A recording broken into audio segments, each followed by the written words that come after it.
Welcome to ESPN.com's coverage of the 2015 NBA Draft. I'm Jay Bilas along with Chad Ford, and we're doing kind of a take your pick segment where we're going to debate which player do you take, with all things being neutral, in a specific slot.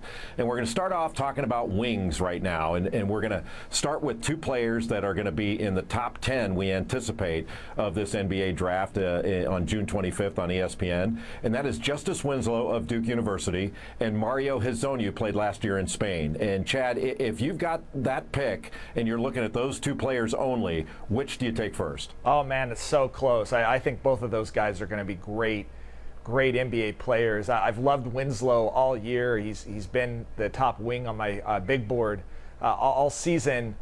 But I actually think that I would take Mario Hezonja here, just again, very slightly ahead of Justise Winslow for a couple of reasons. One is size. At 6'8", he has incredible size for a wing, and one is shooting ability. Again, we've talked a lot about the fact that NBA teams are looking more and more for guys who can really shoot the basketball, and I think Hezonja can really, really shoot the basketball, and he's a fearless shooter, and I think that's really important. It's one thing to be able to shoot the basketball. It's another thing to not be afraid to shoot the basketball, even on a night when it's not falling in, and he plays with elite confidence. He's a great athlete.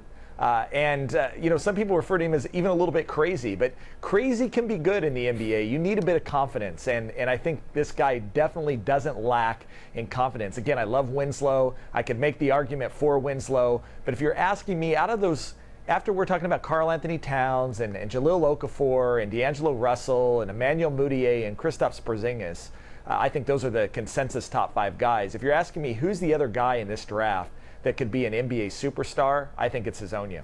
Now, have you seen Hezonja in person? I have, yes, actually at the Eurocamp. See, I've not. I've just seen him on tape and watched a lot of tape, but seeing him in person is an advantage. Even though I saw Darko Milicic in person and thought he was going to be really good, so Me too. It's certainly not foolproof.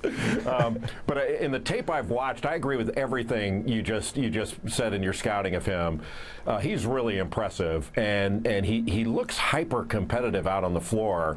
And in all the tape I watched, he never took a step back from anybody, and that's true of Winslow too. Now, Winslow's not as big. He measures out to about 6'5" without shoes, but I do think he's going to wear his shoes when he plays, and he plays above the rim, left-handed. He's not the shooter that Hezonja is. He doesn't have the range, and his shooting is all catch-and-shoot stuff. He doesn't shoot off the dribble as effectively, but he will go down in the post. He's an excellent rebounder for a wing, so he can grab a rebound and then he can take it himself. And I think his transition ability and his ability as a defender put him just a bit ahead, at least for me, of Hezonja.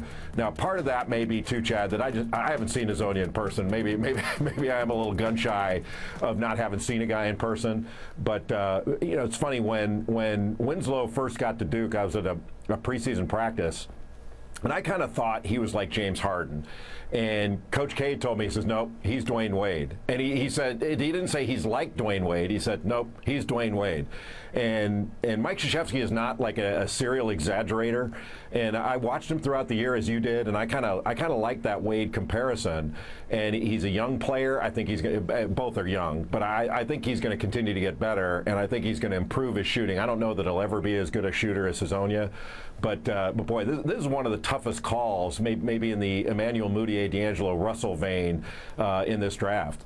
Well, it's interesting. I saw that comparison you made for Wade, and I think that's one of the tough things right now is what exactly is he? And he's young, and he played power forward for a lot of the time at Duke, which is one of the harder things to get your hands around. Is Coach K used him the way he needed to use him at Duke. He's not going to be playing power forward in the NBA, not at 6'4" and a half in socks, or 6'5" or 6'6" in shoes. That's not where he's going to be playing. If he's Wade, I would agree. If that's his upside, if he hits his ceiling, he's probably a better prospect than Hezonja. The guy he reminded me of all year was Michael Kidd-Gilchrist out of Kentucky, and that's a compliment. I thought Michael Kidd-Gilchrist was the second best player in the 2012 draft. I absolutely love guys that play with his motor, with his energy.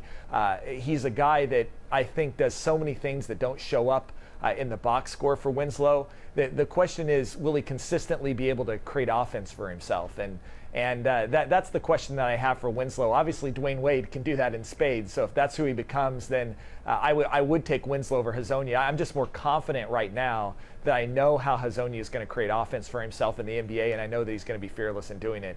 But again, both of these guys, to me, are worthy of top 5, top 6 picks in a draft. This just happens to be a good draft, and I think they'll probably more go in the 5 to 8 range. Yeah, I think that's right. And one of the guys in watching the finals that I thought, boy, Winslow could fill that kind of role, even though he might not be quite as tall or long, is he could be an Iguodala type player at worst. I think he has a chance to be much better than that.